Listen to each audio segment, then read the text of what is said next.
Hola, buenas tardes, espero que se encuentren muy bien. Bueno, mi nombre es Miguel Peña Rocha, profesor de enfermería. Hoy estamos continuando con el curso de neonatología para enfermería. Estamos específicamente en la unidad 3, clase uno, si mal no recuerdo, igual después lo voy a corregir si estoy en un error, ¿sí? Así que bueno, vamos a ir avanzando de a poquito. Clase 2, perdón. Clase 2 de la unidad 3. Así que quedarían básicamente dos clases más y ya estaríamos terminando con la unidad 3.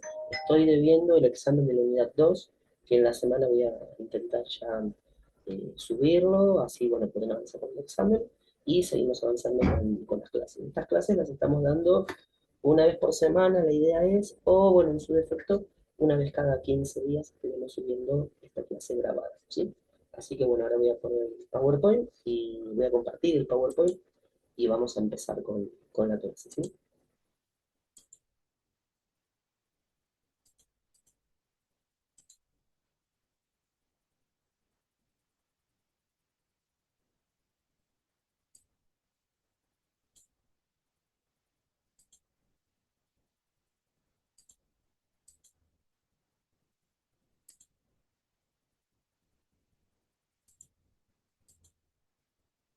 Un segundito, estoy con el tema de la configuración.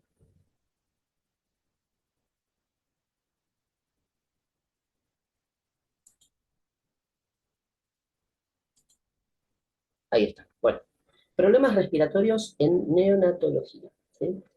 Bueno, un tema primordial, muchas veces el neonato, sobre todo el prematuro, tiene algunas dificultades bastante importantes en cuanto a la respiración, por la falta de desarrollo, por la falta de algunas cuestiones, por ejemplo, como el surfactante, que no es el que permite, el ingrediente, por así decir, que permite que los alvéolos no se colapsen. Y como muchas veces el neonato, en el niño nacido, o en realidad sí, el neonato cuando ha nacido antes de tiempo tiene riesgo de padecer este tipo de enfermedades, ¿no? Por falta de surfactante. Bien, y ahí aparece, bueno, tenemos una enfermedad que es la enfermedad de la membrana hialina, ¿sí? O bueno, abreviada MH, enfermedad de la membrana hialina, o síndrome de dificultad respiratoria idiopática. Es un trastorno respiratorio agudo, se caracteriza por un déficit de surfactante por inmadurez pulmonar. Justamente la primera patología a la que hacemos referencia es esta, la que hemos nombrado como faltante de surfactante. Cuando está faltando este surfactante por disminución en la inmadurez, o sea, por inmadurez pulmonar, por nacimiento de forma prematura, se produce esta enfermedad, ¿no? La enfermedad de la membrana hialina. Bien, el surfactante, bien para definir, ¿no?, qué es el surfactante, es una lipoproteína que recubre las células alveolares, ¿sí? Y reduce la tensión superficial a nivel de la interfase aire-agua y evita el colapso alveolar, el edema pulmonar y las infecciones. O sea que no es solo una cuestión que evita el colapso alveolar, también evita el edema pulmonar y las posibles infecciones que se puedan llegar a dar. Así que es un conjunto de características que al tener surfactante no desarrollado aún, puede producir muchas complicaciones en el neonato, que va desde el colapso alveolar hasta inclusive las infecciones. Bien, siguiendo con el surfactante, es una lipoproteína, ya lo habíamos dicho igual, ¿no? Pero bueno, lo volvemos a aclarar un poco.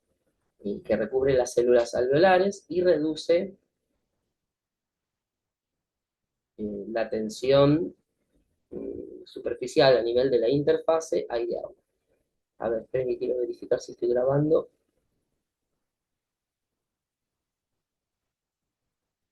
por las dudas. A ver, no, se está grabando.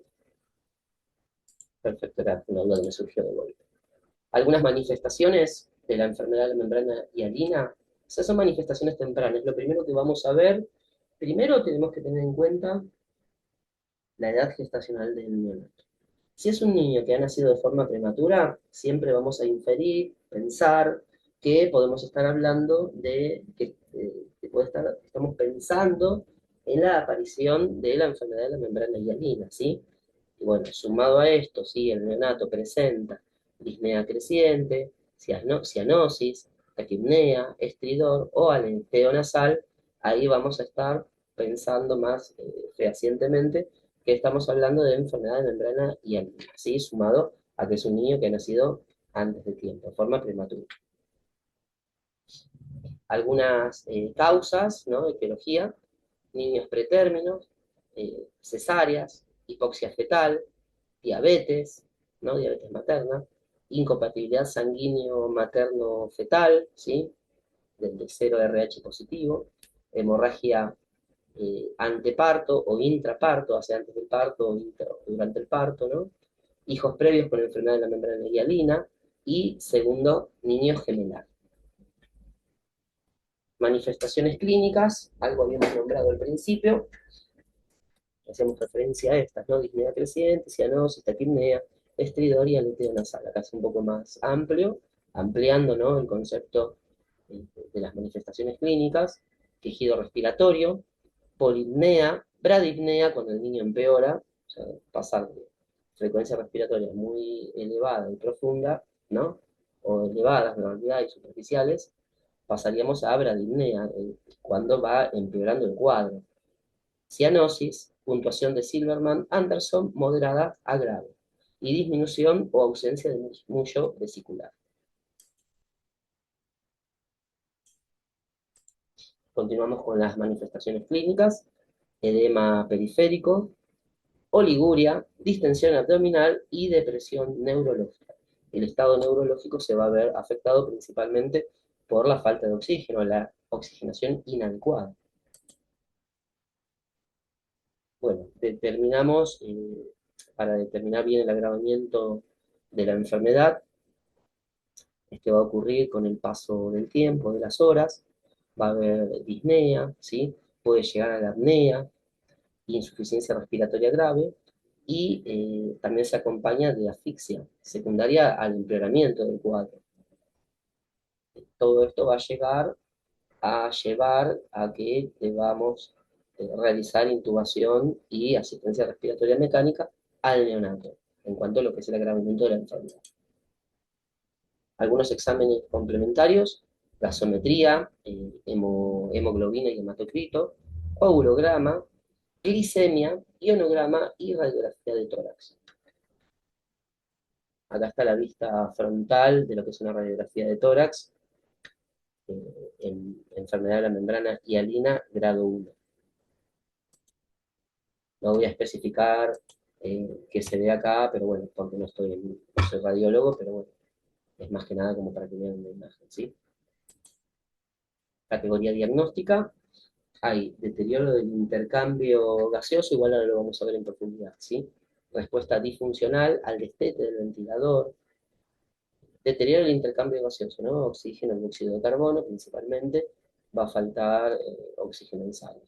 Hay una respuesta disfuncional al destete del ventilador, se va a tratar de destetar, sacar la asistencia respiratoria mecánica y no se va a poder lograr. Alteración de la mucosa oral, riesgo de lesión y riesgo de infección, ya lo habíamos dicho al principio de la clase. Deterioro del intercambio gaseoso, alteración por defecto en la oxigenación o en la eliminación de dióxido de carbono a través de la membrana alveolar capilar, ocasionada por la disminución del surfactante, inmadurez del tejido pulmonar. Respuesta disfuncional al destete del ventilador: hay una incapacidad para adaptarse a la reducción de los niveles de soporte ventilatorio mecánico, ¿sí? Entonces, al haber una incapacidad de este tipo de adaptación, va a ser muy difícil sacarlo de la asistencia respiratoria mecánica. Y va a prolongar la necesidad del mismo en la asistencia respiratoria mecánica. Alteración de la mucosa oral: pueden haber lesiones en los labios y tejidos blandos, en la cavidad oral, todo esto ocasionado por el tubo endotraqueal. Al estar colocado el tubo endotraqueal, puede producir algún tipo de lesiones. Ahí algunos de los cuidados de enfermería es tener en cuenta derrotar el tubo, cambiarlo de posición, ¿sí? Eh, cada vez que se hace un procedimiento, mínimo cada 2 horas. Y bueno, cada vez que se hace un procedimiento como explicación de secreciones, debiéramos aprovechar y observar si hay algún tipo de lesión que se pueda llegar a estar produciendo a nivel mucosas. Siempre hay que estar atento a eso, a esta cuestión. Riesgo de lesión, bueno, puede haber lesión cerebral como consecuencia de la interacción de las condiciones ambientales, ¿no? Eh, bueno, sobre todo la disminución de la oxigenación, y a veces también tenemos que tener en cuenta cuando se sobreestimula al niño, al bebé o al neonato con dióxido, con oxígeno, podemos producir, en base a las concentraciones de oxígeno, también puede haber algún tipo de alteración de la conciencia, ya sea por disminución del oxígeno o por uso excesivo del oxígeno en porcentajes inadecuadamente altos. Riesgo de infección, hay aumento del riesgo, eh, más que nada de los microorganismos, pero también por una cuestión del faltante del surfactante, que evitaría en cierto modo el ingreso de microorganismos, y también por la colocación de un tubo endotraqueal, que en cierto modo es una vía artificial, toda vía artificial que coloquemos al neonato es un riesgo mayor de este tipo de alteraciones por microorganismos patógenos, ¿sí? El acceso vascular también puede producir, es una discontinuidad de los tejidos. De cierto modo, una punción produce una discontinuidad de los tejidos, lo que va a producir mayores riesgos de lesión. Algunas acciones de enfermería en el recién nacido con enfermedad de la membrana hialina, aspiración de secreciones bucofaringias y nasales para mantener las vías aéreas permeables. Vigilar signos y síntomas de complicaciones. Bueno, ahí tenemos hipoglucemia, hipocalcemia, hiperbilirrubinemia, hemorragia pulmonar y acidosis metabólica. Continuamos con las acciones de enfermería en el recién nacido con enfermedad de la membrana hialina. Realizar las acciones generales de enfermería del síndrome de distrés respiratorio, realizar cuidados de enfermería en un paciente ventilado, administrar y cumplir estrictamente los cuidados en el empleo del surfactante exógeno, cardio monitorizado, o sea, monitoreo continuo, ¿no? De esta parte cardiológica y respiratoria, al paciente. De esta forma monitorizamos la frecuencia respiratoria y la saturación de oxígeno. Medir e interpretar los signos vitales hasta que el paciente se haya estabilizado.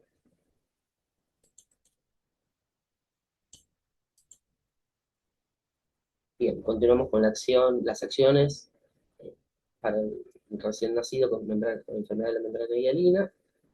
Debemos cumplir estrictamente las indicaciones médicas, administrar de forma correcta la dosis de antibióticos, administrar dosis correcta de indometacina, que es un AINE, para evitar la reapertura del conducto. Bien, acciones de enfermería en el recién nacido con enfermedad de la membrana hialina, evitar corregir la hipotermia, la hipoxemia y la acidosis. En realidad, evitar que se produzca, ¿no? Acá hay un error de tipeo. Que se produzca hipotermia, que se produzca hipoxemia y la acidosis. Hay que mantenerlo de forma, vamos a corregirlo ahora, porque si no va a quedar ahí mal. Evitar la, bien, ahí está. Lo corregimos ahora si queda bien, si no es como que está mal en el PowerPoint, después lo leen y se puede malinterpretar, ¿sí? Interpretar los exámenes complementarios antes y después del empleo del surfactante exógeno, valorar la evolución clínica del paciente y el empleo de una segunda administración del surfactante exógeno. Esto igual después coméntenme si administran, si suelen administrar el surfactante exógeno en el servicio donde trabajan, si lo hace enfermería, quién lo hace, ¿sí? Cómo lo hacen, alguna cuestión que para saber bien cómo lo hacen, ¿sí? Técnica de administración del surfactante exógeno, esto para tener en cuenta, ¿no? Cerciorarse de que la punta del tubo endotraqueal se encuentra por encima de la carina. es decir, que esté bien colocado, ¿no? Porque si está por debajo de la carina, puede haber entrado en alguna de las ramas principales, ya sea el bronquio derecho o el bronquio izquierdo. Recordemos que generalmente va al bronquio derecho cuando se introduce mal el tubo, ¿sí? El izquierdo ya es más difícil. Introducir sonda con calibre adecuado para que no sobrepase el tubo endotraqueal. Instilar el surfactante a través de la sonda en 3 dosis, ¿no? Se pasa por vía endotraqueal. Ventilar con presión inspiratoria de 2 centímetros de agua mayor a la que tenía previamente. Después de cada instilación, hasta que desaparezca el chapoteo producido por la presencia de líquidos en las vías aéreas. Técnica de administración del surfactante, continuamos, ¿no? Prefijar nuevamente la presión inspiratoria que tenía antes de la instilación. Esto en realidad básicamente, acuérdense, ¿no? Instilan las 3 veces, pero antes de instilar hay que subir los parámetros del respirador a 2 centímetros de agua, superior al que tenía, ¿no? La presión positiva. Cuando termina de instilarse, se vuelve a colocar a los parámetros normales que tenía previo a la instilación. Espero que se entienda. Si no se llega a entender, después me escriben por mensaje o en el mismo YouTube, si quieren, pues lo van comentando y yo voy respondiendo estos detalles. Igual creería que está bien explicado, o creería que se puede entender, pero bueno, si hay alguna duda al respecto, ya saben, me pueden escribir, no hay problema. Evitar realizar aspiraciones bronquiales hasta después de 1 hora de haber administrado el surfactante. Es decir, se administra el surfactante hasta después de que haya pasado 1 hora, no se hacen aspiración de secreciones, porque si no van a eliminar por aspiración el surfactante antes de que se pueda llegar a absorber. Realizar gasometría y radiografía de tórax antes y después de los 15 minutos de la administración del surfactante. Bien, evaluación de enfermería.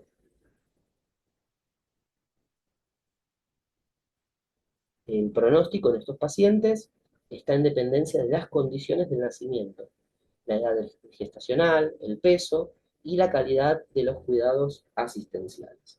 Es importante, ¿no?, brindar cuidados asistenciales adecuados, ¿sí?, de calidad, para evitar mayores complicaciones de las que puede llegar a ocasionar la misma enfermedad, ¿sí?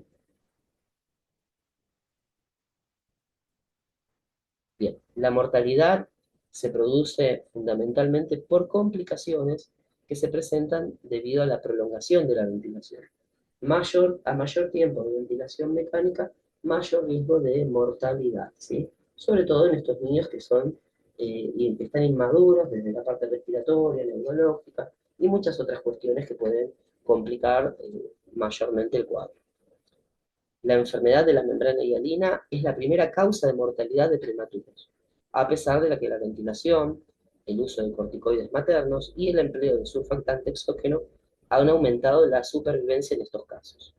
La evolución satisfactoria de estos pacientes está dada por el restablecimiento de la función respiratoria. Importante restablecer de forma adecuada la respiración espontánea, ¿sí?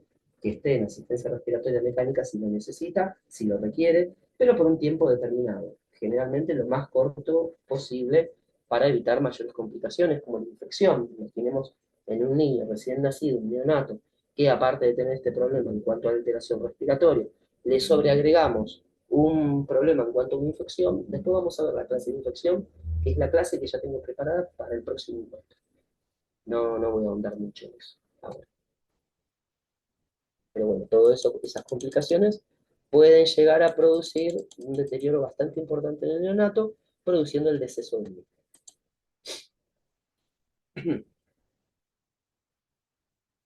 Bien, otra enfermedad, ya hablamos de membrana hialina, enfermedad de membrana hialina, esta es otra. En realidad, en todo lo que es la clase vamos a hablar de algunas, no vamos a hablar de todas las enfermedades respiratorias o problemas respiratorios en neonatología, porque son muchos, pero sí vamos a nombrar algunas de las principales. Taquipnea transitoria del recién nacido, como la palabra lo dice, taquipnea es aumento de la frecuencia respiratoria por encima de los valores normales, ¿sí? Bien. Enfermedad del pulmón húmedo o distrés respiratorio tipo 2, también llamada, ¿no? Es una dificultad respiratoria que aparece al nacer o poco después de una evolución y es de evolución benigna y de poca duración. Es muy frecuente en los recién nacidos a término y nacidos por cesárea. Ocurre por retraso en la absorción de líquidos pulmonares, fetal, hacia la circulación linfática pulmonar. Es como que hay un retraso, ¿no?, en esa absorción de ese líquido que estaba a nivel pulmonar, que estaba en la etapa fetal. Cuando nace, ese líquido todavía no es reabsorbido de forma urgente, inmediata. Como ese líquido tarda en absorberse un tiempo, ahí se produce este tipo de enfermedad. Y generalmente ocurre en nacidos por cesárea o incluso recién nacidos a término. Bueno, provoca una taquipnea que puede llegar hasta 120 respiraciones por minuto, signo clínico que le dio nombre a esta entidad. La mayoría al ser mayor frecuencia respiratoria de mayor de 120, le damos el nombre de taquipnea transitoria del recién nacido. Dura un tiempito, transitoria, como la palabra lo dice. Algunas de las causas, ¿no?, etiología de este tipo de enfermedad: recién nacido a término, nacidos por cesárea, ya lo habíamos dicho, primordialmente en varones, macrosomía, más grande de lo normal, ¿no?, cuando son más grandes de lo normal. Esto ocurre también en madres diabéticas, ¿no?, que tienen bebés o neonatos recién nacidos macrosómicos, ¿sí? Excesiva sedación materna, parto prolongado o Apgar bajo, es decir, menor de 7 puntos. Igual si hay alguna duda con esto de las tablas, como el test de Silverman que habíamos visto al principio, el test de Apgar, sería bueno también, yo si quieren lo busco, se lo comparto, pero lo debe tener, incluso en la tecnología donde ustedes trabajan, debe estar, debe estar estas tablas muy a mano, ¿sí? Manifestaciones clínicas: polipnea mayor de 80 por minuto, retracción torácica, cianosis ligera y quejido respiratorio. Exámenes complementarios: bueno, algunos estudios de los que se hace con estos niños: hemoglobina y hematocrito, radiografía de tórax y gasometría. Acciones de enfermería en el recién nacido con taquipnea transitoria: mantener una buena oxigenación, iniciar con FiO2 en campana de oxígeno, suspender la vía oral si el paciente presenta una frecuencia respiratoria mayor a 80 respiraciones por minuto. Si es entre 60 y 80 por minuto, se proporciona alimento por técnica de gavage. Si es menor de 60 por minuto, se puede dar una succión lenta, ¿sí? Que no tome muy de golpe. Vieron que algunos niños succionan muy rápido y enseguida y toman mucha cantidad de golpe. Pero bueno, hay que tratar de ir limitando la cantidad de leche que puedan llegar a tomar de golpe, retirándole un poco. eh, bueno, no me sale, retirándole un poco la mamadera como para que no tome tan rápido, o si toma por leche materna, lactancia materna directa, también ir limitándole un poco. Pero como estos niños ya tienen algún tipo de complicación, es mejor darle, en este caso, darle leche materna, pero a través del biberón. De esta forma, evitamos que pueda llegar a tomar mucha cantidad de golpe, o por lo menos lo podemos medir de mejor forma. Continuamos con las acciones de enfermería en el recién nacido con taquipnea transitoria: vigilar signos y síntomas de complicación, medir e interpretar los signos vitales, enfatizando en la frecuencia respiratoria, realizar acciones generales de enfermería para el síndrome de distrés respiratorio, realizar e interpretar los exámenes complementarios, como por ejemplo gasometría arterial.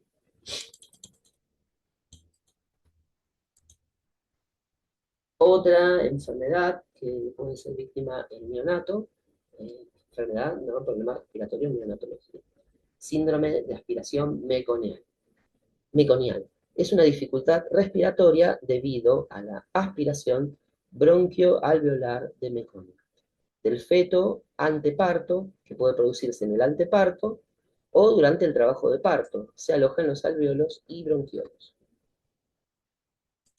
Clasificación: puede ser leve o puede ser grave. Leve: el meconio es semilíquido. Habitualmente el Apgar al minuto es mayor que 7 y la dificultad respiratoria es leve o moderada. Grave: antecedentes de sufrimiento fetal y la expulsión de meconio, intraparto. Este es verde, oscuro y espeso, eso es lo que vamos a observar, ¿no? Saliendo del canal del parto. El Apgar al minuto es menor que 6. La dificultad respiratoria es mayor. Bien, etiología, neonatos a término, sobre todo en los post-términos, más que nada de término a post-término, pero principalmente en los niños de neonatos de post-término. Cuando hay asfixia fetal se puede producir, cuando hay insuficiencia placentaria crónica o crecimiento intrauterino retardado. Bueno, algunas manifestaciones clínicas: el niño nace deprimido, ¿sí? Con un Apgar bajo, tiene dificultad respiratoria, piel, uñas y cordón umbilical embadurnados de meconio, taquipnea, cianosis, retracción torácica.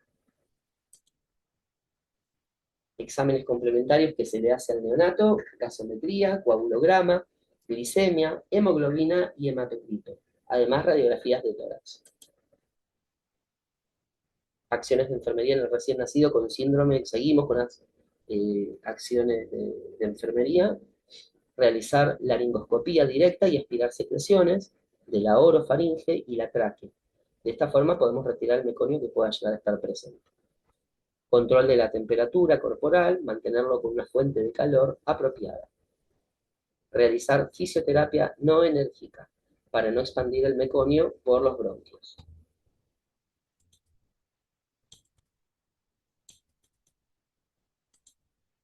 Bien, continuamos con las acciones de enfermería.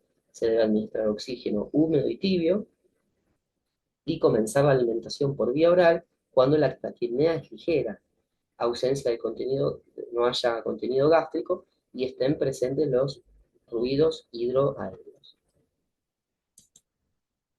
Algunos signos y síntomas: atelectasia, enfisemas obstructivos generalizados, neumotórax, neumomediastino, hipertensión pulmonar, neumonitis química, bronconeumonía, acidosis respiratoria, hemorragia pulmonar y trastorno de la coagulación.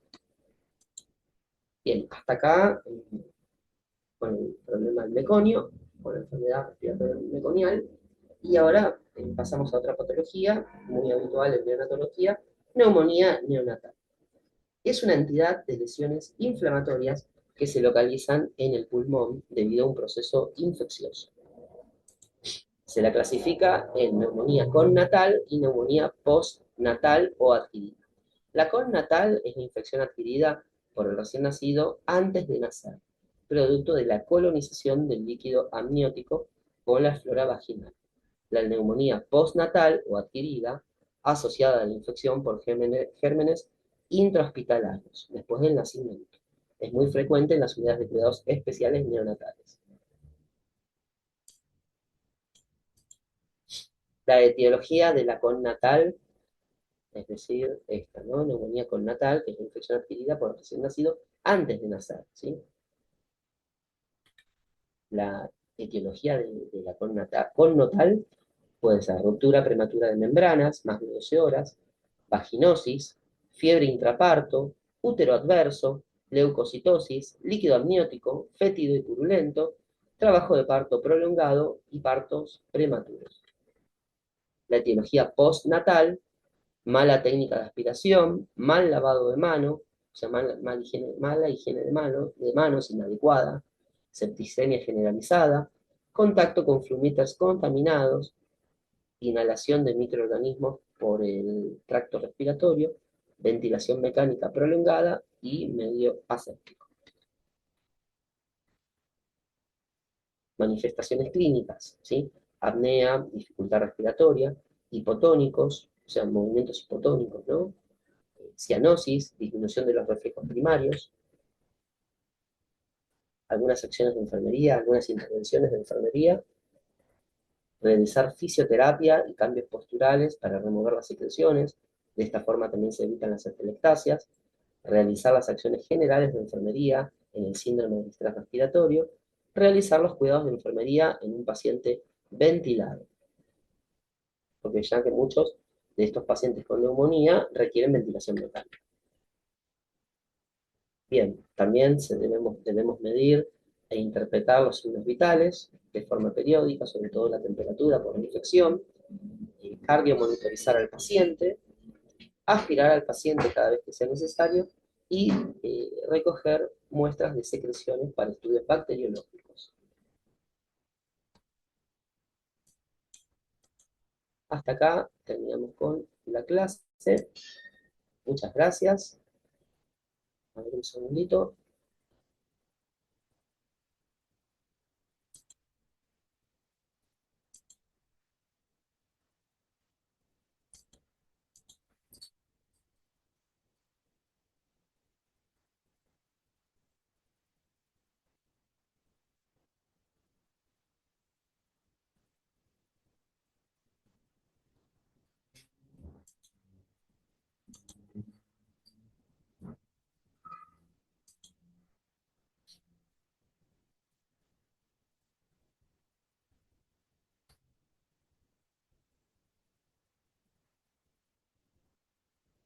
Bueno, hasta acá terminamos la clase de hoy. Nos vamos a estar encontrando el próximo domingo, que voy a dar la clase, porque ya la tengo armada, así que no hay más que grabar el video como lo estoy grabando ahora, y la voy a subir. Así que no va a haber problema en este caso. No va a haber, en esta semana no va a haber un retraso de semana por media. En esta semana sí la voy a poder hacer porque ya tengo grabada, armada la clase, así que la puedo dar sin ningún problema. Antes de cortar la grabación, a ver si llego. Ah, no, porque saqué el pendrive. Ah, no, sí, saqué el pendrive, así que no voy a poder hacerlo. Quería ver el programa para ver realmente qué número de clase era. Pero bueno, si mal no me equivoco, está la clase número 2. La semana que viene va a ser la clase número 3 de esta unidad, de la unidad 3. Son más o menos 4 clases de cada unidad y ya podremos estar haciendo el examen. Así que falta un poquito, pero no mucho para terminar la unidad 3 y comenzar con la unidad 4. Sin más que decir, que pasen un lindo resto del fin de semana, que sería hoy, martes, y nos estamos encontrando la semana que viene por este medio, y cualquier duda, inconveniente que surja, me pueden escribir. Muchas gracias, adiós.